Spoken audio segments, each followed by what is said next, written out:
Imagine आपकी life एक heavy backpack है जो हर कोई उठाकर चल रहा है। इस बैकपैक में हमारे एक्सपीरियंसेस, हमारी फीलिंग्स और स्ट्रगल्स हैं। Sometimes it feels like a burden. इसका वेट विद चैलेंजेस, डिसअपॉइंटमेंट्स और अनसर्टेनिटीज़ की वजह से हमें बहुत कमज़ोर कर देता है। But with in this burden lies something beautiful and that is our shared human experiences. ज़रा सोचें, पेंटर्स जब अपना मास्टरपीस बनाते हैं, each brush stroke represents a moment in their life, the high and the lows, love and heartache. इसी तरह we all have our stories, good and bad and the messy. ये stories हमें आपस में connect करती हैं even when we feel alone. ये हमें रिमाइंड करवाती हैं कि being human means feeling joy, pain and everything in between. इसलिए embrace your backpack. It's heavy but it's also full of resilience, growth and connection.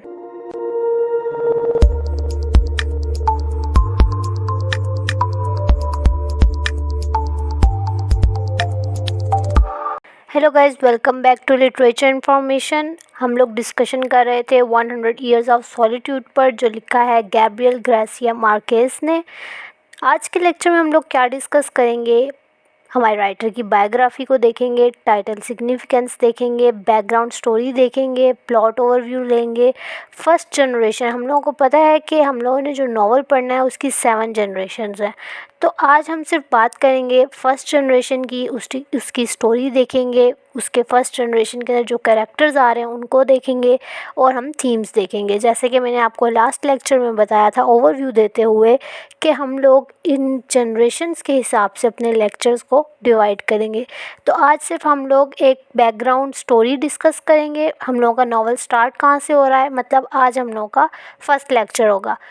इससे पहले जो लेक्चर इसी नॉवल के ऊपर मैंने दिया है उसके अंदर मैंने इंट्रोडक्शन दिया है और राइटर का पर्पस बताया है। अगर आप लोगों ने वो लेक्चर नहीं लिया तो मैं आपको यही कहूँगी कि पहले आप वो लेक्चर लें ताकि आपको ये वाला लेक्चर सुनने में आसानी हो।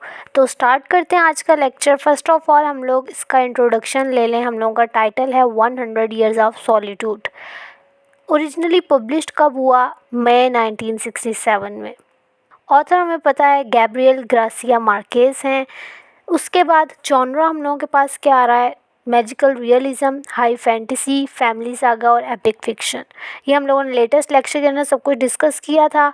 उसके अलावा ओरिजिनल लैंग्वेज हमारी स्पेनिश है। उसके अलावा ओरिजिनल टाइटल स्पेनिश के अंदर ये था। उसके अलावा इसके पेजेस कितने हैं? 422। नेक्स्ट ट्रांसलेटेड इनटू 46 लैंग्वेजेस और सोल्ड कितनी हुई? 50 मिलियन कॉपीज़। इतनी सक्सेस मिली इस नावल की हमारे राइटर को। ये भी हम बायोग्राफी पढ़ते हुए भी डिस्कस करेंगे इसकी सक्सेस के बारे में। फ़र्स्ट ऑफ ऑल देख लेते हैं बायोग्राफी राइटर की। जैसे कि हम जानते हैं कि 100 ईयर्स ऑफ सॉलिट्यूड हमारे जो राइटर ने लिखा वो मैजिकल रियलिज़म की वजह से मशहूर हुआ। अब ये चीज़ हमारे राइटर के अंदर आई कहाँ से, ये हमें पता चलेगा इनकी बायोग्राफी पढ़ के। तो Gabriel Garcia Marquez, born on March 6, 1927 in Aracataca. ये स्पेनिश नेम है और कोलंबिया जगह है, वहाँ पर ये जगह है। तो अर्काटका इस तरह करके इसका कुछ प्रोनाउंसिएशन है। तो ये जगह थी जहाँ ये पैदा हुए। Is one of the most celebrated authors of the 20th century. ये 20th सेंचुरी के मोस्ट सेलिब्रेटेड ऑथर हैं। कौन? Gabriel Garcia Marquez. नेक्स्ट अगर हम लोग इनकी अर्ली लाइफ देखें तो he spent his early life with his maternal grand parents colonel Nicolas Marquez and Tranquilina Iguaran Cotes. ये इनके ग्रैंडफादर थे और ये इनकी ग्रैंड मदर थी। अब इन दोनों का क्या इम्पैक्ट हुआ इनकी लाइफ के ऊपर वो हम लोग देख लेते हैं। जो इनके ग्रैंडफादर थे वो 1000 डे ऑफ वॉर एक हीरो रह चुके हैं। उस वॉर के अंदर जो वॉर हुई थी कंजर्वेटिव फोर्सेस और लिबरल फोर्सेस के दरमियान, वो कुछ स्टोरीज़ शेयर करते थे गार्सिया मार्केस के साथ रिबिलियन और कन्फ्लिक्ट की, जिसका इन्फ्लुएंस हुआ इनके ऊपर कि वो सोसाइटी को इस नज़र से देख सकें। इस वॉर में तकरीबन 60,000 से लेकर 130,000 तक लोग मरे, उनकी डेथ हुई। एक्सटेंसिव प्रॉपर्टी डैमेज हुआ और नेशनल इकोनॉमिक डिस्ट्रक्शंस भी हुई। ये मैं आपको इसलिए बता रही हूँ डिटेल क्योंकि हम लोगों ने यही चीज़ अपने नावल के अंदर भी पढ़नी है और यही चीज़ ग्रेसिया मार्केज ने अपने नावल के अंदर 100 ईयर्स ऑफ सॉलिट्यूड के अंदर हम लोगों को बताई है। क्योंकि इनके ग्रैंडफादर के नाम के अंदर आप खुद देख लें, कर्नल निकोलस मार्केज, वो खुद भी वॉर के अंदर थे और एक हीरो रह चुके हैं। तो वहाँ से ये चीज़ें और क्लियरली इनको पता चली और इन्होंने फिर बताई। अब और क्लियरेंस के लिए आप द वॉर ऑफ 1000 डेज़ को गूगल करके पढ़ सकते हैं एक दफ़ा, उससे आप लोग और क्लियर कर सकते हैं इस चीज़ को। नेक्स्ट इनकी ग्रैंड मदर आ रही हैं हमारे पास, ट्रंक्विलिना इग्वेरन कोट्स। इनका क्या इम्पैक्ट था इनकी लाइफ के ऊपर या इफ़ेक्ट क्या हुआ इनको, इनके सुपरस्टिशियस बिलीव्स और स्टोरी टेलिंग का जो स्टाइल था उसका डीपली इम्पैक्ट हुआ इनके वर्क के ऊपर जो इन्होंने मैजिकल रियलिज़म के अंदर इस्तेमाल किया। इनको इंस्पिरेशन कहाँ से मिली 100 ईयर्स ऑफ सॉलिट्यूड की, वो ऐसे मिली कि एक रोड ट्रिप पर जा रहे थे ये 1965 में। वो रोड ट्रिप था इनका एक अपोलो की तरफ। जब इनके माइंड में ये आइडिया आया उसी वक्त इन्होंने घर वापस जाने का फ़ैसला किया और अपने सारा फाइनेंस अपनी वाइफ के हवाले किया। उनको कहा कि आप मैनेज करो। इन्होंने ख़ुद को डेडिकेट कर लिया सिर्फ राइटिंग की तरफ। Over 18 months he crafted the novel, drawing heavily from his childhood experience in अर्काटका। अगले 18 मंथ तक ये लगे रहे और उन्होंने अपने चाइल्डहुड एक्सपीरियंस को जो अर्काटका में गुजारा था उसको बयान किया। नॉवल की सेटिंग अगर देखी जाए तो फिक्शनल टाउन था Macondo which is inspired by Aracataca. इसके अलावा जो multi generational story of Buendia family हम लोगों को दिखती है that reflects the complexities of Colombian history and society. ये भी हम लोगों ने लेटेस्ट लेक्चर में डिस्कस किया था। उसके अलावा जो यूज़ ऑफ मैजिकल रियलिज़म का आर्ट है ग्रेसिया मार्केज का, इस चीज़ ने ऑर्डिनरी और एक्स्ट्रा ऑर्डिनरी चीज़ों को ब्लेंड कर दिया। ये देखें, Buendia family reflects the complexities of Colombian history and society and Gracia Marquez's use of magical realism blend the ordinary with the extraordinary, creating a narrative that feels both fantastical and deeply rooted in reality. अब इस novel का impact और legacy इसके ऊपर अगर हम बात करें तो ये नावल पब्लिश हुआ 1967 में जो ग्रेसिया मार्केज के लिए एक इंटरनेशनल फेम का बायस बना। इस नावल ने लैटिन अमेरिकन लिटरेरी मूवमेंट में अच्छी जगह बना ली। इस नावल की सक्सेस की वजह से ग्रेसिया मार्केज को 1982 में नोबेल प्राइज़ भी मिला। ग्रेसिया मार्केज की ये एबिलिटी है कि वो स्टोरी फॉर्म में पर्सनल और हिस्टोरिकल नैरेटिव को सेट करके कोहेसिव और कंपेलिंग फॉर्म में बनाकर पेश करते हैं। ये एक लिटरेरी जीनियस है। इनकी क्यूरियोसिटी जो है about human nature, history, supernatural things इस नावल के हर पेज के अंदर दिखाई देगी हमें। अब पहले हम लोग इसके टाइटल सिग्निफिकेंस के ऊपर बात कर लेते हैं। ये हम लोगों की बायोग्राफी हो गई related to novel. Title significance अगर हम लोग देखें तो नावल का टाइटल हम लोगों को 4 चीज़ें बता रहा है। Number 1 temporal ambiguity, number 2 isolation and loneliness, number 3 human condition और नंबर 4 इटर्नल रिटर्न। अब ये 4 चीज़ें क्या हैं ये मैं आपको बताती हूँ। First of all temporal ambiguity. Ambiguity का अगर सिंपल आप मतलब लें तो इसका क्या मतलब है, अनक्लियर या कन्फ्यूजन। कोई ऐसी चीज़ या कोई ऐसी सिचुएशन जो अनक्लियर हो, कन्फ्यूजन में हो, इस तरह करके, ठीक है।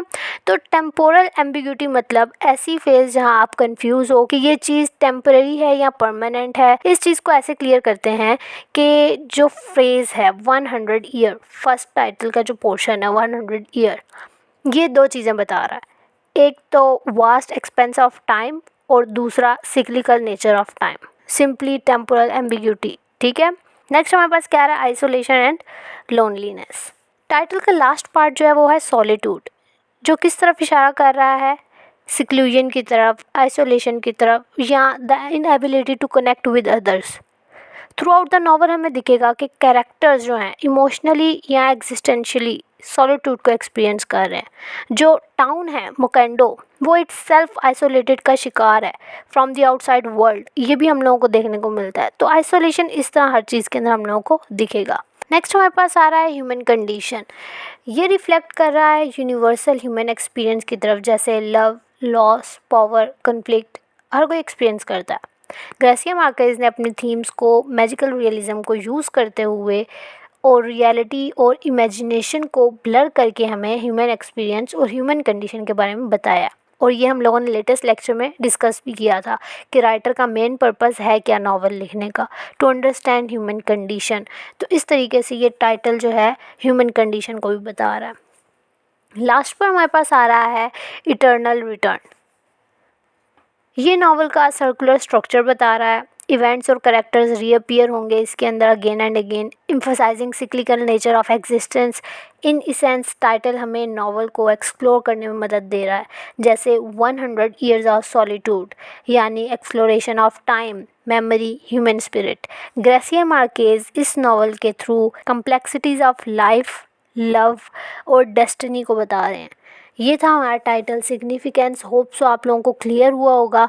अगर आप लोगों को इन चारों के अंदर या 100 ईयर ऑफ सॉलिट्यूड के अंदर कोई भी आपको मुश्किल पेश आए तो आप मुझे बता सकते हैं, मैं दोबारा क्लियर करवा दूंगी। नेक्स्ट अब हम लोग बात कर लेते हैं इसके थीम्स के ऊपर। इस पूरे नावल के अंदर हम लोगों को ये 3 थीम्स मिलेंगी। वैसे तो बहुत ज़्यादा थीम्स हैं, लेकिन ये 3 थीम्स हम लोगों को बार बार देखने को मिलेंगी। Solitude, cyclic nature of history, impact of political and social changes on personal lives। अगर अब हम लोग इसके प्लॉट ओवरव्यू के ऊपर बात करें तो स्टोरी हम लोगों की स्टार्ट कहाँ से होती है, जब होजे अर्केडियो को मकेंडो गांव मिलता है। अब होजे अर्केडियो कौन है? फर्स्ट जनरेशन के हमारे 2 कैरेक्टर्स हैं, होजे अर्केडियो बुएंडा और अर्सला ग्योरेना। ये 2 कैरेक्टर्स हैं हमारे फर्स्ट जनरेशन के। अब मैं इनके ऊपर बात करने लगी हूँ। होजे अर्केडियो को गांव मिलता है मोकेंडो, वहाँ से हम लोगों का प्लॉट ओवरव्यू स्टार्ट होता है। इसकी बैकग्राउंड स्टोरी भी मैं अभी आप लोगों को बताती हूँ, लेकिन मैं अभी आप लोगों को प्लॉट ओवरव्यू बता रही हूँ, इसलिए मैंने कहा कि पहले मैं आप लोगों को कैरेक्टर दिखा दूँ कि मैं किसकी बात कर रही हूँ। ठीक है, ये हम लोगों का मेन प्रोटैगनिस्ट है होजे अर्केडियो और उसकी वाइफ है अर्सला ग्योरन। ठीक है, तो स्टोरी हम लोगों की प्लॉट ओवरव्यू यहाँ से स्टार्ट होता है कि होजे अर्केडियो को गांव मिलता है Macondo which is surrounded by water. इसी गांव में over the generation Buendia family जो है वो लव, लॉस और सुपरनैचुरल इवेंट्स को एक्सपीरियंस करती है। जो नरेटिव है वो हमें नॉन लीनियर दिखेगा, क्योंकि अक्सर नावल में इवेंट्स रिपीट होते हुए दिखेंगे हमें, which is emphasising the cyclic nature of time. अब हम ये बात करने लगे हैं कि होजे अर्केडियो और उसकी वाइफ मतलब फर्स्ट जनरेशन, ये दोनों कैसे मिले एंड ऑल दैट। तो स्टार्ट ऐसे होता है कि ये दोनों होते हैं कज़न्स। ठीक है, एक साथ बड़े होते हैं ये लोग, एक साथ रहते हैं कि गांव के अंदर। अब एक साथ ये बड़े हुए और एक दूसरे के साथ इन दोनों की अटैचमेंट बढ़ गई। इनकी फैमिलीज़ जो थी वो कज़न मैरिज के ख़िलाफ़ थी, बट इन दोनों ने फिर भी शादी कर ली। यहाँ इनकी पहली गलती थी कि कज़न मैरिज के ख़िलाफ़ था हर कोई, और हर कोई बता रहा था कि इसका कर्ज है ये वो, लेकिन फिर भी इन दोनों ने शादी कर ली। तो यहाँ इन लोगों ने पहली गलती की। ये मैं आपको साथ साथ बता दूँ ताकि आप लोगों को आगे पता हो कि किसने क्या गलती की है। ठीक है, तो ये कर्ज हो गया अब इनके ऊपर ओवर द जनरेशन, जो सब ने भुगता। तो अब कज़न मैरिज पर अगर हम लोग बात करें, कज़न मैरिज के ख़िलाफ़ क्यों थे इनकी फैमिलीज़ वगैरह और क्यों कर्ज हो रहा था, तो वो अगर आप लोग देखें आजकल डॉक्टर्स भी कहते हैं कि कज़न मैरिज नहीं होनी चाहिए। कज़न मैरिज इस तरह के, फॉर एग्ज़ाम्पल मैं अगर आपको एग्ज़ाम्पल देकर समझाऊं, अक्सर क्या होता है कि 2 बहनों की शादी एक ही घर के अंदर हो गई, एक ही ख़ानदान के अंदर हो गई, तो 2 भाइयों से हो गई। ठीक है, 2 भाइयों की 2 बहनों से शादी हो गई। अब इन दोनों कपल्स के आगे जो बच्चे हुए, वो बच्चे अगर आपस में अटैचमेंट उनके अंदर हुई, तो उन दोनों के अगर आगे से मतलब उन दोनों की आपस में शादी हो जाए तो क्या होगा, उनके जो आगे से बच्चे होंगे वो कुछ डिफ़ॉर्मिटीज़ का शिकार होंगे। नॉवल के एंड पर भी हम लोगों को ये चीज़ देखने को मिलती है कि फैमिली का कर्ज ऐसा होता है कि एंड पर इनकी फैमिली में एक बच्चा ऐसा पैदा होता है जिसकी पिग टेल होती है। ठीक है, तो इनकी ये मैरिज जो है ये central part of the novel है। स्टोरी ऐसे शुरू होती है कि कज़न मैरिज नहीं अलाउ होती, लेकिन ये दोनों शादी कर लेते हैं। अब जो अर्सला होती है उस वक्त प्रेग्नेंट नहीं होना चाहती। अब लोग जो हैं इसका मजाक उड़ाते हैं कि प्रेग्नेंट नहीं हो रही एंड ऑल दैट। तो इसके हस्बैंड को गुस्सा चढ़ता है और एक कॉक फाइट होती है, उसके अंदर एक बंदे का ये मर्डर कर देता है। ठीक है, अब ये वहाँ से निकलते हैं। वो मर्डर जो जिसका होता है वो लड़का या आदमी अर्सला को अपने ख्वाब में दिखता है, ठीक है, बार बार दिखता है, उससे ये डरी रहती है। अब क्या होता है, वहाँ से ये दोनों फिर भागते हैं, वहाँ से ये दोनों जाते हैं। अब फियर एक पैदा हो गया इनके अंदर, ठीक है, ये उसने मर्डर कर दिया और मर्डर जो हुआ वो जो लड़का जिसका मर्डर हुआ था वो उस लड़की को, अर्सला को, बार बार ख्वाब में दिख रहा था। तो यहाँ से ये दोनों भागते हैं और इनको विलेज या टाउन मिलता है मकैंडो, ठीक है। यहाँ से फिर इनका प्लॉट ओवरव्यू आगे स्टार्ट होता है। तो ये इसकी बैकग्राउंड स्टोरी थी। अब मैं आपको बताई थी कि इनकी ये मैरिज जो है वो central part of the novel है, which is exploring the theme like fate, family और सिक्लिकल नेचर ऑफ हिस्ट्री। अब इन थीम्स में अगर मैं थोड़ा आप लोगों को एक्सप्लेन करके बताऊं, जो पीछे मैं आपको बता रही थी, तो फेट एंड फैमिली पर सबसे पहले मैं बात करूंगी कि क्या होता है कि जब इन दोनों का यूनियन होता है, मतलब इन दोनों की जब शादी होती है, तो their union leads to the founding of मकैंडो।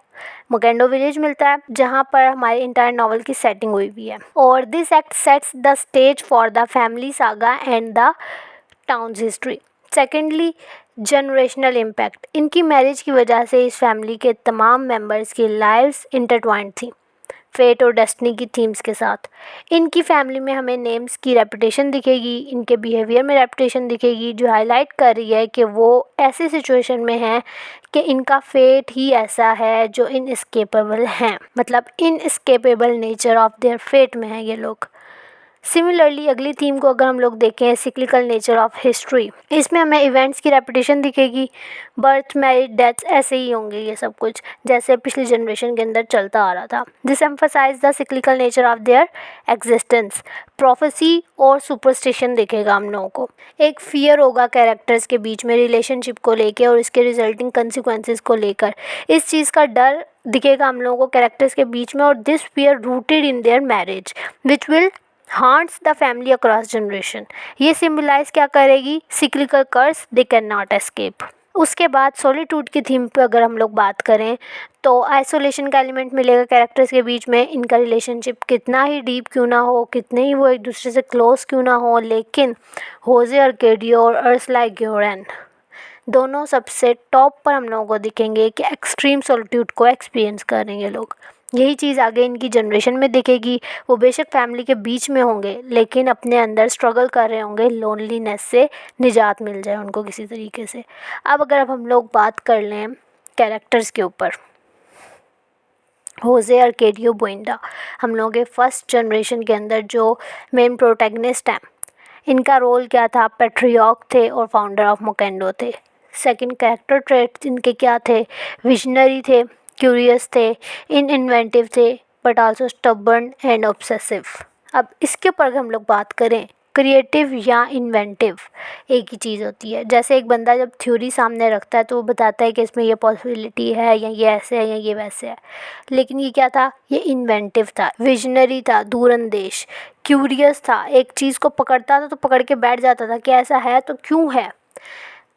Inventive या क्रिएटिव, इसका मतलब यानी कि नए ख्यालात की तरफ जाता था। जैसे आप पुराने कपड़े नहीं पहनते, शादी पर जाना है तो नए कपड़े चाहिए, ये इसी तरह नए ख्यालात की तरफ जाता था, पुराने ख्यालात को नहीं दोबारा यूज़ करता था। ये कहता था नई चीज़ों को एक्सप्लोर करूँ मैं। सिंपल, अगर आप इन्वेंटिव हैं तो आप अपने पुराने एक्सपीरियंस के साथ न्यू सिचुएशन के साथ अडॉप्ट करेंगे और आप एक न्यू स्ट्रेटजी बनाएंगे, ये वो था, ठीक है। But also stubborn and obsessive, ये ऐसा बंदा था कि अगर इसके हम की इवेंट्स देखें तो founding Macondo, first of all founder था मकैंडो का, जंगल के बीच में, in the middle of the jungle he established his own family, एक टाउन इस्टेब्लिश कर लिया अपनी वाइफ के साथ इसने। उसके अलावा साइंटिफिक परसूट्स, इसका एक की इवेंट हम लोगों को दिखेगा, वो ये कि ये ऑब्सेस था साइंटिफिक एक्सपेरिमेंट से और अल्केमी से। इसने मैटर को गोल्ड में चेंज किया और इसने डिस्कवर किया था कि परपेचुअल मोशन जो होती है उसका मूव करना, उसका सीक्रेट क्या है। ये ऐसी मोशन होती है किसी चीज़ का सर्कुलर मोशन में मूव होना विदाउट एक्सटर्नल फोर्स या एनर्जी, ठीक है। तो इस चीज़ का इसने सीक्रेट जो था वो डिस्कवर किया था, मतलब साइंटिफिक एक्सपेरिमेंट्स करने का बहुत शौक़ था इसको। उसके अलावा डिसेंट इनटू मैडनेस, अच्छा वाला नॉलेजेबल बंदा था, ठीक ठाक इसके पास नॉलेज थी, हर चीज़ थी, लेकिन यही जो एक्सेसिव नॉलेज थी ये किस चीज़ का सबब बनी?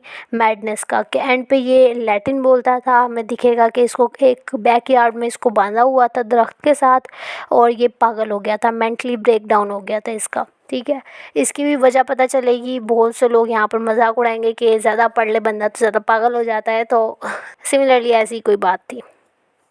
नेक्स्ट हम लोगों के पास हम लोगों की प्रोटैगनिस्ट कौन आ रही हैं? अर्सला ग्योरन। आप सिंपली इस नावल को ऑल इन नटशेल ऐसे रिलेट कर सकते हैं जैसे कि वो झूला होता है ना जिसमें आप बैठे हुए होते हैं और वो घूमता है और उस पर सीट्स लगी हुई होती हैं और वो सीट्स साथ साथ घूम रही होती हैं, उन सीट्स पर आप बैठे हुए होते हैं। जिस तरह आपको महसूस होता है कि अभी ये सीट निकल के बाहर गिर जाएगी या बाहर उड़ के चली जाएगी। इसी तरह इस नावल के कैरेक्टर्स जो हैं उनकी कैरेक्टरिस्टिक्स पर की बेस पर वो सब अपनी ही जनरेशन से अलहदा हो रहे थे। मगर जिस तरह आपके झूले की सीट रस्सी से बंधी हुई होती है और वो उड़ने नहीं देती आपकी सीट को, इसी तरह अर्सला ग्योरन हमारी जो प्रोटैगनिस्ट हैं वो उस रस्सी का रोल प्ले कर रही हैं इस नावल के अंदर। इनका रोल क्या है? Matriarch of the Buendia family. Character traits इनके क्या थे? प्रैक्टिकल थी, स्ट्रॉन्ग विल्ड थी और रिसोर्सफुल थी। की इवेंट्स क्या थे? फैमिली एंड बिजनेस के ऊपर हम बात करें तो अर्सला जो थी बैकबोन ऑफ द फैमिली थी, हाउस होल्ड फाइनेंस सबको मैनेज करती थी। इन्होंने कैंडी का बिज़नेस शुरू किया जो सक्सेसफुल रहा और टफ़ टाइम में फैमिली को बहुत सपोर्ट मिली उसकी वजह से। उसके अलावा लॉन्गेविटी अगर हम लोग देखें तो अर्सला 100 साल से ज़्यादा तक ज़िंदा रहीं। ये विटनेस थी राइज और फॉल का, बोथ मकैंडो और इनकी बोइंडा फैमिली का, क्योंकि वो गाँव और बोइंडा फैमिली किसी तरीके से आपस में रिलेट कर रहे थे, तो दोनों का राइज और फॉल का दोनों की विटनेस थी ये। इनकी लंबी ज़िंदगी ने इनको चांस दिया कि ये अपनी आगे की जनरेशन की प्रोफेसी और कर्ज को कंप्लीट होते देख सकें। उसके अलावा इनका फोकस रहा था कि ये यूनाइटेड रखें, जोड़ कर रखें पूरी फैमिली को। मॉरल कंपस का रोल प्ले किया इन्होंने, moral centre of the family थी ये। जितने भी चैलेंजेस आते थे वो लोग फेस कर रहे होते थे, लेकिन फिर भी उस स्ट्रगल के बीच में भी इनकी पूरी कोशिश रही कि ये अपनी फैमिली को जोड़ के रखें। तो ये हम लोगों का अर्सला ग्योरन का कैरेक्टर था। That's all for today. Hope so आप लोगों को क्लियर हुआ होगा। फर्स्ट जनरेशन के अंदर ये 2 कैरेक्टर्स आते हैं, इनके ट्रेट्स बताए मैंने आपको, इनका रोल बताया और डिटेल में सब कुछ बता दिया, इसकी नावल की सारी background story, plot overview and all that. Themes भी हम लोगों को बार बार वही रिपीट होकर दिखेंगी। आगे हम लोग नेक्स्ट लेक्चर के अंदर सेकंड जनरेशन को डिस्कस करेंगे और साथ साथ हम लोग पुरानी स्टोरी को कंटिन्यू करते हुए चलेंगे। ठीक है।